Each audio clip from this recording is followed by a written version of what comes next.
Ciao, sono Michele Righetti. Oggi facciamo la 12ª lezione e vediamo il 12° brano, quindi, della raccolta dei 24 pezzi dal libro di Anna Magdalena. Ci troviamo di fronte ad una marcia composta da Carl Philipp Emanuel Bach, che è il secondogenito di Bach. Dobbiamo sapere che Bach, Johann Sebastian, ebbe ben 20 figli da 2 mogli. Quindi Carl Philipp Emanuel Bach fu il secondo figlio avuto dalla prima moglie, che si chiamava Maria Barbara.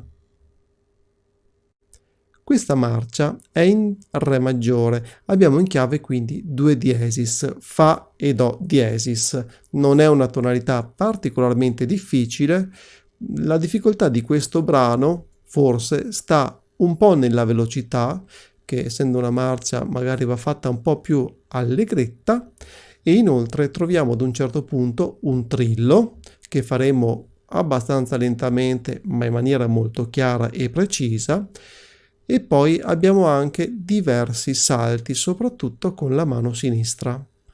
Bene, adesso andiamo a suonare, prima a mani separate e poi a mani unite.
Se ti è piaciuto questo video metti un like ed iscriviti al canale.